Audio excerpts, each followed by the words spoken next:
They done got married to people they aren't supposed to be with for a season and wonder why they're having so much hell in their life. They are not who you thought they were. The idea that this person was a trustworthy, faithful companion is not true. It is not true. That person does not exist. They didn't exist and they don't exist. It was in your head. It was in your head that this person was trustworthy and they were everything you wanted them to be and they were a faithful companion. That is a lie. They are not that person. They have proved it. They have proved it by their actions. So, move on, and at the risk of sounding callous, get over it. Listen, I put everybody that come in my life in the category of a tree. Some people are like leaves on a tree. The wind blow, they over here. They unstable. Blow the other way, they over here. Ain't nothing. Season change, they wither and die. They gone. It's all right. That's some people. Most people in the world are like that. They just there to take from the tree. They ain't there to do nothing but take and give shade every now and then. That's all they can do. But don't get mad at people like that. That's who they are. They ain't gonna never be nothing. That's what they put on this earth to be, but be what they are, a leaf. Some people are like a branch on that tree. You gotta be careful with them branches too, because they'll fool you. They'll get there and make you think they're a good friend and they're real strong, but the minute you step out there on them, they'll break and leave you high and dry. But if you find you 2 or 3 people in your life that's like the roots at the bottom of that tree, you are blessed, because that's them the kind of people that ain't going nowhere.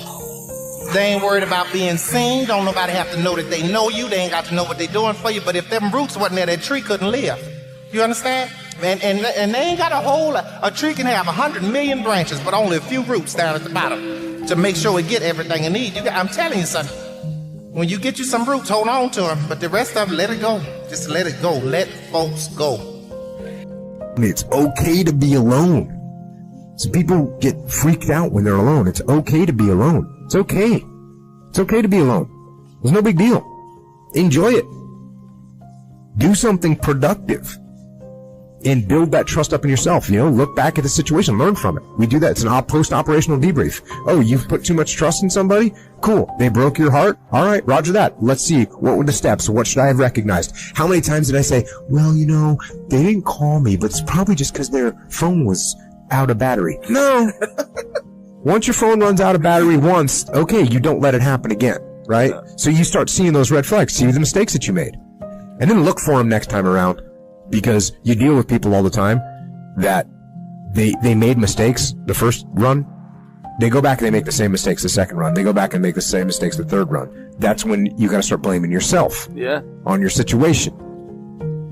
That's why I said you got to build a relationship with yourself. You got to learn yourself. You got to learn to trust yourself. When you get to a point in your life where you look at people and you go, okay, wait a minute, you or me, you will make a decision. Because when you telling folks to do something, and I never throw nobody away. I've never in my life just thrown nobody away. Just say, look, don't bother me no more. Don't talk to me. I've never done that. What I do is I tell you, say, look, this thing you doing right here, that's going to cause a problem. You need to fix that, because if we're going to be friends, we're going to be cool, you got to fix that. And if you don't, we're going to have an issue. If you see somebody fix it or they even trying to fix it, that's somebody that care. Keep them people around. That's a leaf that's trying to grow up and be something else. You understand? But if you tell somebody that what you're doing is hurting me and I need you to stop it, and they keep doing it, they don't care. Move on. Let them go. No matter how much it hurts, let them go. And it'll get easier. I promise you, every day it'll get easier and easier and easier. But you just got to make it through. You hear me, sonny? And see, you got to learn how to be by yourself, son. People have to learn how to be alone. I don't understand all these people. Oh, I need somebody. Lord, where's my man? Lord, where's my woman? That is crazy as hell. If you don't know how to be by yourself, what you gonna do with somebody else? Moving on is less about what you're moving on to and more about what you're moving on from. Okay? It is less about what you're moving on to. Some of us, we stay stagnant. We settle for less. We stay in a situation that isn't good for our life. We stay in a job. We stay in a relationship. We stay in a friendship. We stay in a partnership. People who love you don't treat you badly. Love doesn't hurt. It's supposed to feel good.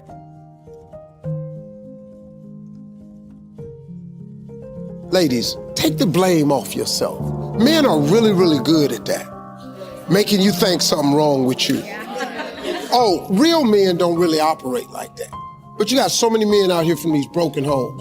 You got so many men out here that ain't had a father figure, that didn't tell them what real men really do. That real men buckle down. That real men meet a woman and put her on a pedestal and treat her like a queen. Real men get taught this. When you don't have a man that's been taught that, you're dealing with a man that don't have all the qualities of manhood. I just wanted to highlight that abuse is unacceptable, and I lived it for 10 years with my abuser, my then husband, and it's something that I felt very ashamed about. And when you're in an abusive relationship, you don't want anybody to know that. It's very embarrassing, and you feel very riddled with shame and guilt. And when I left my abuser, I was wanting to speak about it loud and proud, like this is not okay, and I'm one of the lucky ones. I got out, and it took me 10 years to find the courage to actually leave that behind. If you don't get the lesson, it's a benevolent universe.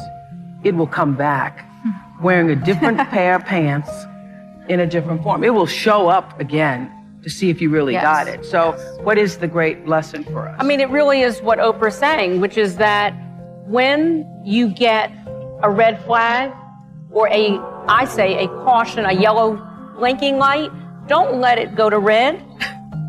Get it when it's yellow, when the caution is there, that's saying something doesn't feel right. Check in with your friends. Ask them what they think about who you're with. And I'll tell you something, we don't want to do that. We don't want to ask our friends. And I always say this, if you're living a life and having a relationship that you can't tell your friends about what's happening in your relationship, something's wrong. If you've got to keep the secret, something's wrong. It means because I don't want you to know that he's calling me a B. He doesn't really mean that. He only does that when he drinks too much. He's not really an alcoholic. That only is because he was stressed last week. Well, last week turns into every kind of day. So part of it is, again, gathering a community, and I call it a truth commission. I have a truth commission in my life. Folks who will tell me the truth even when I don't want to hear it. And we all need that. Yeah, I have it too. You know, we need somebody who will say, you know what, that is like not, I mean, I have you're it. out of your mind right now. If you've been in a relationship for 12 bad years, do you want to do 12 more?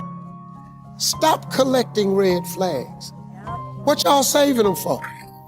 Once you get so many red flags, y'all ought to sew them all together, tie them around your neck, and fly your ass out of there. Think of all the times you let a man treat you badly, or someone, your friends, walk all over you.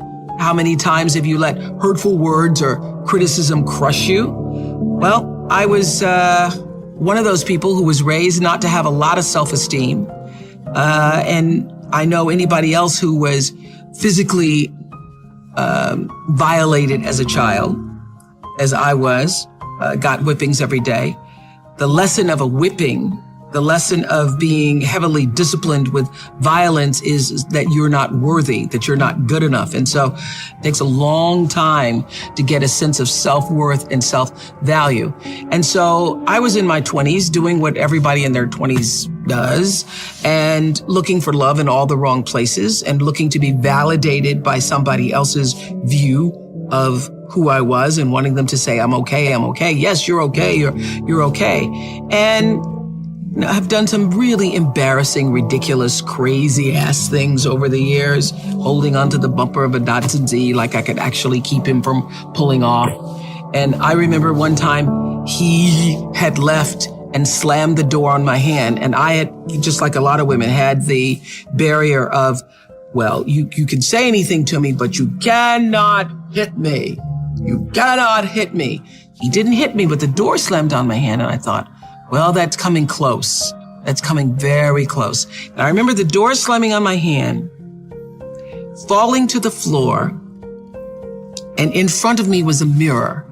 And I saw myself on the floor with my hand now bruised and thinking, I have become the woman that I watched my cousin Alice be my whole life as a kid. The only difference is that I'm battered in spirit. And the next step is going to be Who knows?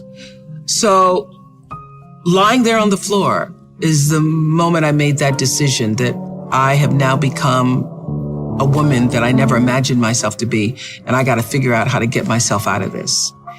And that was the beginning of the lesson, which is I'm hoping happens to you tonight.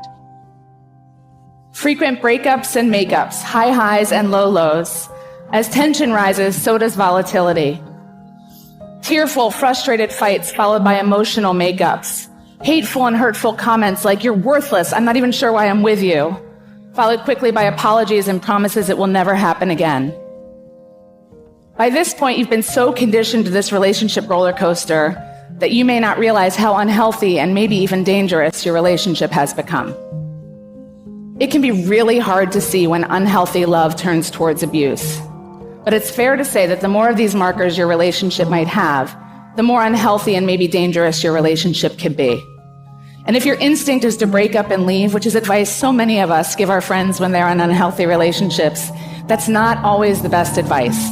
Time of breakup can be a real trigger for violence. If you fear you might be headed towards abuse or in abuse, you need to consult with experts to get the advice on how to leave safely. But it's not just about romantic relationships, and it's not just about violence. Understanding the signs of unhealthy love can help you audit and understand nearly every relationship in your life. For the first time, you might understand why you're disappointed in a friendship, or why every interaction with a certain family member leaves you discouraged and anxious. You might even begin to see how your own intensity and jealousy is causing problems with colleagues at work. Understanding is the first step to improving. And while you can't make every unhealthy relationship healthy, some you're going to have to leave behind. You can do your part every day to do relationships better. And here's the exciting news. It's actually not rocket science. Open communication, mutual respect, kindness, patience, we can practice these things every day. And while practice will definitely make you better, I have to promise you it's also not going to make you perfect. I do this for a living. Every day I think and talk about healthy relationships, and still I do unhealthy things. Just the other day, as I was trying to shuttle my 4 kids out the door amidst quarreling, squabbling, and complaints about breakfast, I completely lost it. With an intentionally angry edge, I screamed, "Everybody just shut up and do what I say. You are the worst. I'm going to take away screen time and dessert and anything else you could possibly ever enjoy in life." Anybody been there? Volatility. Belittling. My oldest son turned around and looked at me and said, "Mom, that's not love." For a minute, I really wanted to kill him for calling me out, trust me. But then I gathered myself and I thought, you know what, I'm actually proud. I'm proud that he has a language to make me pause. I want all of my kids to understand what the bars should be for how they're treated, and to have a language and a voice to use when that bar is not met versus just accepting it. If you're going to be successful in life, you got to understand that there's a sense of urgency, that there are only 86,400 seconds in a day. And you got to not only operate in them, you got to do it quick. You got to do it fast. You got to do it in a hurry. Why? Because there's somebody else who's on the same track you on. Somebody else, they're on the same path that you on. It's somebody else just like you trying to do it. And sometimes they're working just as hard as you're working. They're putting in just as much sweat, just as much tears, just as much blood. But you just got to do it what? You got to do it faster than they do it. You got to do it quicker than they do it. You have, then he becomes what he should be. I want to challenge you right now about raising your goals and stretch yourself.